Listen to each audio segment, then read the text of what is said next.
متی کی انجیل اور اس کا 9واں باب جو 38 آیات پر مشتمل ہے۔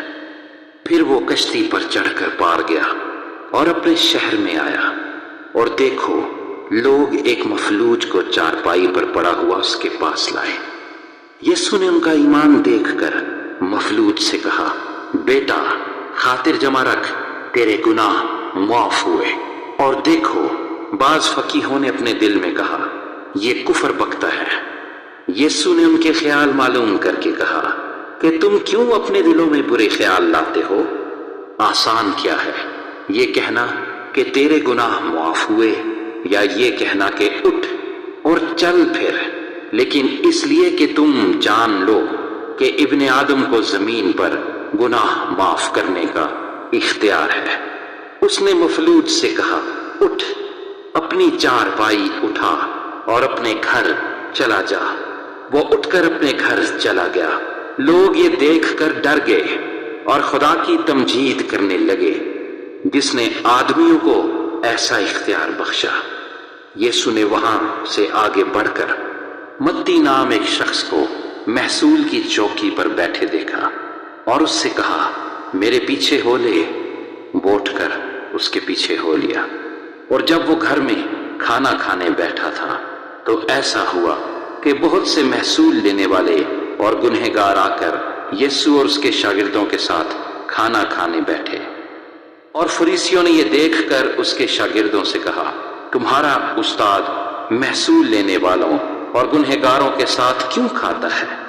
اس نے یہ سن کر کہا کہ تندرستوں کو طبیب درکار نہیں بلکہ بیماروں کو، مگر تم جا کر اس کے معنی دریافت کرو کہ میں قربانی نہیں بلکہ رحم پسند کرتا ہوں، کیونکہ میں راست بازوں کو نہیں بلکہ گنہگاروں کو بلانے آیا ہوں۔ اس وقت یوحنا کے شاگردوں نے اس کے پاس آ کر کہا، کیا سبب ہے کہ ہم اور فریسی تو اکثر روزہ رکھتے ہیں اور تیرے شاگرد روزہ نہیں رکھتے؟ یسوع نے ان سے کہا، کیا براتی جب تک دلہا ان کے ساتھ ہے ماتم کر سکتے ہیں؟ مگر وہ دن آئیں گے کہ دلہا ان سے جدا کیا جائے گا، اس وقت وہ روزہ رکھیں گے۔ کورے کپڑے کا پیوند پرانی پوشاک میں کوئی نہیں لگاتا، کیونکہ وہ پیوند پوشاک میں سے کچھ کھینچ لیتا ہے اور وہ زیادہ پھٹ جاتی ہے۔ اور نئی میں پرانی مشکوں میں نہیں بھرتے، ورنہ مشکیں پھٹ جاتی ہیں اور میں بہہ جاتی ہے اور مشکیں برباد ہو جاتی ہیں، بلکہ نئی میں نئی مشکوں میں بھرتے ہیں اور وہ دونوں بچی رہتی ہیں۔ وہ ان سے یہ باتیں کہہ ہی رہا تھا کہ دیکھو ایک سردار نے آ کر اسے سجدہ کیا اور کہا، میری بیٹی ابھی مری ہے، لیکن تو چل کر اپنا ہاتھ اس پر رکھ تو وہ زندہ ہو جائے گی۔ یسوع اٹھ کر اپنے شاگردوں سمیت اس کے پیچھے ہو لیا۔ اور دیکھو ایک عورت نے جس کے 12 برس سے خون جاری تھا اس کے پیچھے آ کر اس کی پوشاک کا کنارہ چھوا، کیونکہ وہ اپنے جی میں کہتی تھی کہ اگر صرف اس کی پوشاک ہی چھو لوں گی تو اچھی ہو جاؤں گی۔ یسوع نے پھر کر اسے دیکھا اور کہا، بیٹی خاطر جمع رکھ، تیرے ایمان نے تجھے اچھا کر دیا۔ پس وہ عورت اسی گھڑی اچھی ہو گئی۔ اور جب یسوع سردار کے گھر میں آیا اور بانسری بجانے والوں کو اور بھیڑ کو غل مچاتے دیکھا تو کہا، ہٹ جاؤ، کیونکہ لڑکی مری نہیں بلکہ سوتی ہے۔ وہ اس پر ہنسنے لگے، مگر جب بھیڑ نکال دی گئی تو اس نے اندر جا کر اس کا ہاتھ پکڑا اور لڑکی اٹھی۔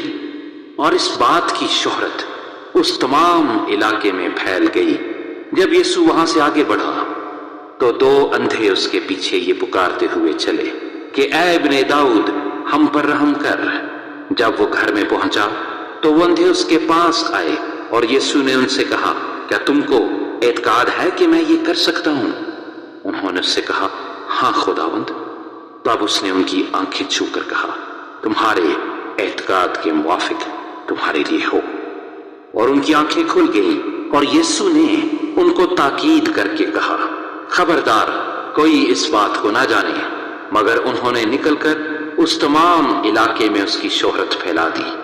جب وہ باہر جا رہے تھے تو دیکھو لوگ ایک گونگے کو جس میں بدرو تھی اس کے پاس لائے، اور جب وہ بدرو نکال دی گئی تو گونگا بولنے لگا، اور لوگوں نے تعجب کر کے کہا کہ اسرائیل میں ایسا کبھی نہیں دیکھا گیا۔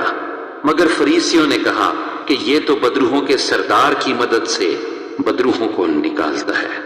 اور یسوع سب شہروں اور گاؤں میں پھرتا رہا اور ان کے عبادت خانوں میں تعلیم دیتا اور بادشاہی کی خوشخبری کی منادی کرتا اور ہر طرح کی بیماری اور ہر طرح کی کمزوری دور کرتا رہا۔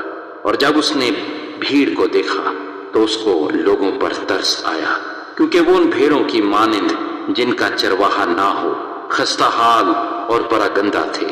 تب اس نے اپنے شاگردوں سے کہا کہ فصل تو بہت ہے لیکن مزدور تھوڑے ہیں، بس فصل کے مالک کی منت کرو کہ وہ اپنی فصل کاٹنے کے لیے مزدور بھیج دے۔